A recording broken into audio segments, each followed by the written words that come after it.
Guys, ഇപ്പം നമ്മളുള്ളത് ആറളം ഫാമിലാണ്. അപ്പോൾ ആറളം ഫാമിൻ്റെ നടുക്കേ കൂടി ഒഴുകുന്ന ചീങ്കണ്ണിപ്പുഴ ചീങ്കണ്ണിപ്പുഴയിലാണ് ഞാനിപ്പോൾ ഉള്ളത്. ഇത് പിന്നെ ബാവലിപ്പുഴയായിട്ട് യോജിക്കുന്ന ഒരു പുഴയാണെന്നാണ് പറയപ്പെടുന്നത്. ഇപ്പോൾ ഇവിടെ കുറേ എന്താ പറയുക, ഇപ്പം വെള്ളം കുറവായതുകൊണ്ട് നമുക്ക് ഇവിടെ ഇറങ്ങാൻ പറ്റി. വെള്ളം കൂടുതലുള്ള സമയത്ത് നമുക്ക് ഇതിലേക്ക് ഇറങ്ങാനും അങ്ങനെ കുറേ റെസ്ട്രിക്ഷൻസും കാര്യങ്ങളൊക്കെ ഉള്ളതാണ്. പിന്നെ സാങ്ച്വറിയിലേക്ക് പോകണമെങ്കിൽ നമ്മൾ 3 മണി വരെ നമുക്ക് സമയമുള്ളൂ. 8 മണി തൊട്ട് 3 മണി വരെ നമുക്ക് എൻട്രി ഉള്ളൂ. പിന്നെ നമുക്ക് വേണ്ടിക്ക് പോവാം, നമ്മൾ അറ്റ് ഓൺ അവർ റിസ്കിൽ നമുക്ക് പോകാൻ വേണ്ടിക്ക്. പിന്നെ അപ്പം നമ്മൾ വിചാരിച്ചു ഒന്ന് ജസ്റ്റ് വെള്ളത്തിലേക്ക് ഇറങ്ങി ഒന്നൊന്ന് റിഫ്രഷ് ആയിട്ട് പോകാമെന്ന് വേണ്ടിയിട്ട് വിചാരിച്ചു.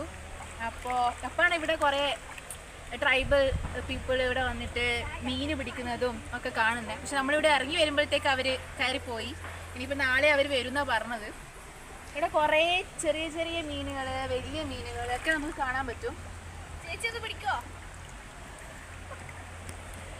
നല്ല രസമാണ്, നല്ല ക്ലീൻ വെള്ളമാണ്. അങ്ങ് മലക്കുന്ന ഒഴുകി വരുന്ന വെള്ളമായതുകൊണ്ട് നമുക്ക് നല്ല ഒഴുക്കുള്ള വെള്ളമാണ്. നമുക്ക് ഇറങ്ങാം, കുളിക്കാം, കുടിക്കാം, ഒക്കെ ചെയ്യാം.